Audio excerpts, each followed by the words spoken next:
Hello అండి, welcome to Hariprasad real estate YouTube channel. హైదరాబాద్కి సంబంధించి లేటెస్ట్ డెవలప్మెంట్స్, అదేవిధంగా రియల్ ఎస్టేట్లో ఉన్న అప్కమింగ్ అప్డేట్స్కి సంబంధించిన వీడియోస్ని మీకు రెగ్యులర్గా అప్లోడ్ చేయడానికి ఈ యూట్యూబ్ ఛానల్ని స్టార్ట్ చేయడం జరిగింది. ఎవరైతే ఇన్వెస్టర్స్ ఉన్నారో సో వారికి ఒక బెస్ట్ ఇన్వెస్ట్మెంట్ ఇవ్వాలి అనే ఒక ఉద్దేశంతో ఈ యూట్యూబ్ ఛానల్ని నేను క్రియేట్ చేశాను.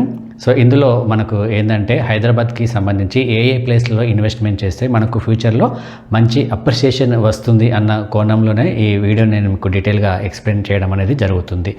సో ఈరోజు చాలామంది అడిగే డౌట్ ఏంటంటే హైదరాబాద్కి సంబంధించి సో ప్రజెంట్ ఉన్న సిచ్యుయేషన్లో కనుక చూసుకుంటే, అంటే ప్రజెంట్ ఒకవైపు ఎలక్షన్స్ జరుగుతున్నాయి, అదేవిధంగా కొత్త గవర్నమెంట్ తెలంగాణ రాష్ట్రంలో కొత్త ప్రభుత్వం అనేది రీసెంట్గా ఏర్పడడం అనేది జరిగింది. సో ఇటువంటి ఒక సిచ్యుయేషన్లో చాలామంది ఇన్వెస్టర్స్ ఒక డైలమాలో ఉన్నారు. అంటే ఎక్కడ ఇన్వెస్ట్మెంట్ చేస్తే బాగుంటుంది, అంటే ప్రస్తుతం ఉన్న గవర్నమెంట్ ఎటువైపు ఫోకస్ చేసే అవకాశం ఉంటుంది అని చాలామందికి సందేహాలు అనేవి ఉన్నాయి. సో ఇటువంటి కోణంలో ఫస్ట్ మనం ఇక్కడ జాగ్రత్తగా గమనించాల్సింది ఏంటంటే, మనకున్న ఈ హైదరాబాద్ టోటల్ ఈ సరౌండింగ్ ఏరియా కనుక చూసుకుంటే, ఈ హైదరాబాద్కి సంబంధించి మనకు హెచ్ఎండిఏ మాస్టర్ ప్లాన్ 2031 అని ఒక ప్లాన్ని డిజైన్ చేయడం అనేది జరిగింది. ఈ ప్లాన్ కనుక మనకు ఒకసారి అవగాహన కనుక ఉంటే మనము ఇన్వెస్ట్మెంట్ అనేది ఈజీగా చేయడానికి అవకాశం ఉంటుంది. అంటే మనకు అప్రిసియేషన్ ఎక్కడ వస్తుంది అన్న కోణంలో కూడా మనకు ఒక ఐడియా అనేది వస్తుంది. సో అందుకే నేను ఈరోజు మీ ముందుకి ఈ Hyderabad metropolitan development authority master ప్లాన్ని తీసుకురావడం జరిగింది. ఈ ప్లాన్ ఒకసారి కనుక మీరు గమనిస్తే ఇందులో మనకు డిఫరెంట్ కలర్స్ కనిపిస్తాయి. ఈ కలర్స్లో ఒక్కొక్క దానికి ఒక్కొక్క డెఫినేషన్ ఇవ్వడం జరిగింది. అంటే ఇప్పుడు మనకు ఈ ఆరెంజ్ కలర్లో ఏదైతే కనిపిస్తుందో, ఈ ఆరెంజ్ కలర్లో కనిపించేదంతా మనకు రెసిడెన్షియల్ జోన్గా డిక్లేర్ చేయడం జరిగింది.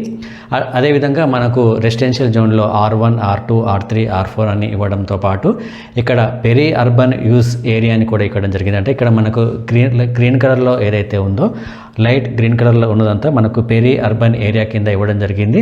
అదేవిధంగా ఇక్కడ మీరు గమనిస్తే ఇక్కడ మీకు బ్లూ కలర్లో కొంత ఏరియా అనేది ఇక్కడ మీకు కనిపిస్తుంది. సో ఈ బ్లూ కలర్లో కనిపించేదంతా మనకు కమర్షియల్ ఏరియాగా ఇవ్వడం అనేది జరిగింది. అదేవిధంగా లైట్ పింక్ కలర్లో కూడా మీకు ఒక ఏరియాస్ ఇక్కడ మీరు అబ్జర్వ్ చేయొచ్చు. ఇదంతా మ్యానుఫ్యాక్చరింగ్ జోన్స్గా ఇట్లా డిక్లేర్ చేయడం అనేది జరిగింది.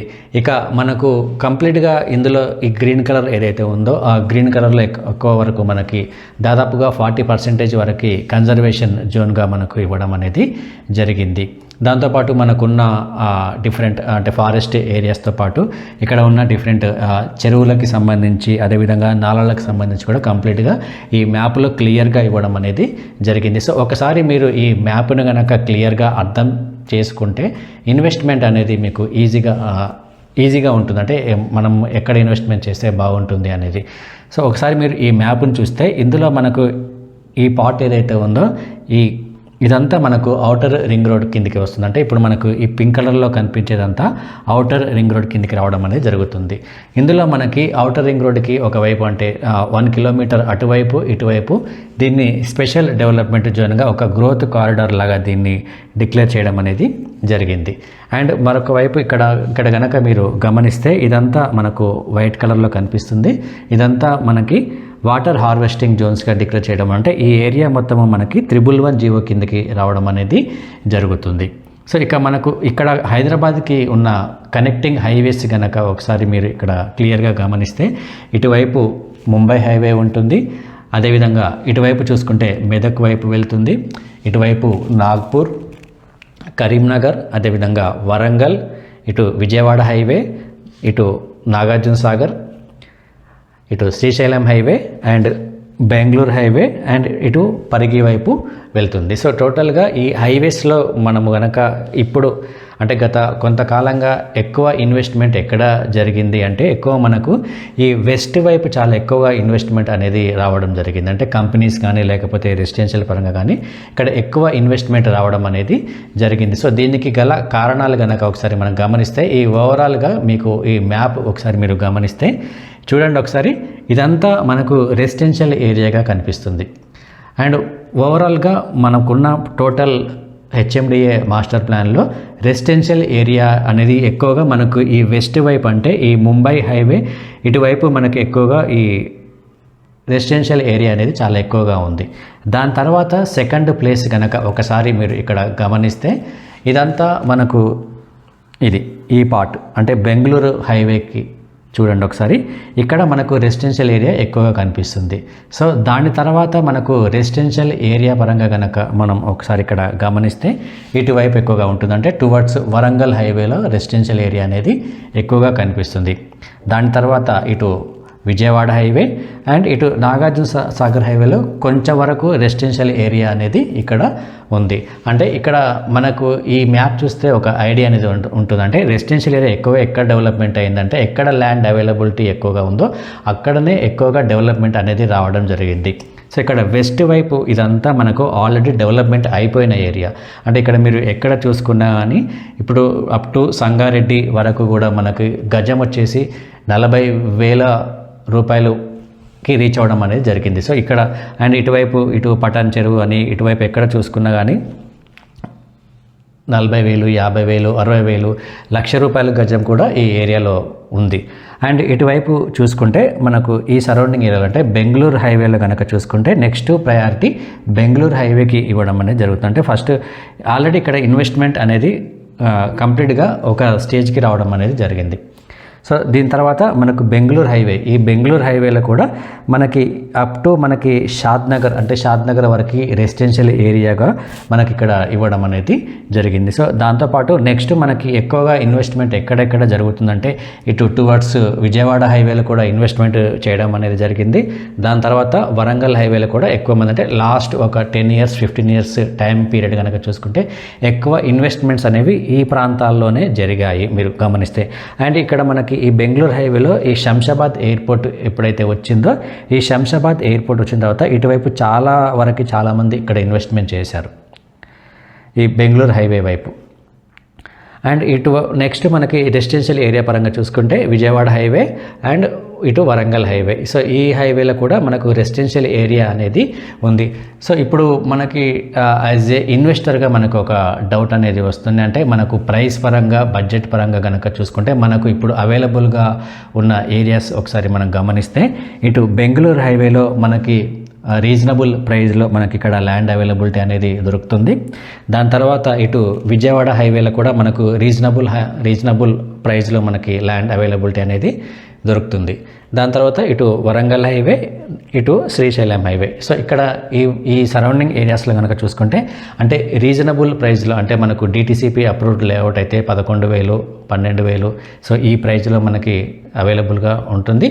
అదే హెచ్ఎండిఏ లేఅవుట్స్ కనుక చూసుకుంటే ఈ బెంగళూరు హైవేలో కనుక చూసుకుంటే మనకు 17,000, 18,000 నుంచి మనకు ఇక్కడ ఈ బెంగళూరు హైవేలో ఇన్వెస్ట్మెంట్ అనేది చేసుకోవచ్చును. అండ్ ఇటువైపు అంటే టువర్డ్స్ విజయవాడ హైవేలో కనుక చూసుకుంటే ఇది ఇప్పుడు మనకి ప్రజెంట్ ఉన్న గవర్నమెంట్ ఎక్కువగా ఈస్ట్ వైపు ఫోకస్ చేసే అవకాశం అనేది ఉంటుంది. సో దీనికి మెయిన్ రీజన్ ఏంటంటే ఇక్కడ మనకి రీసెంట్గా ఇండస్ట్రియల్ పార్క్ ఒకటి రావడం జరిగింది. ఇక్కడ దండుమైలారం ఏరియాలో ఒక ఇండస్ట్రియల్ పార్క్ కూడా రావడం జరిగింది.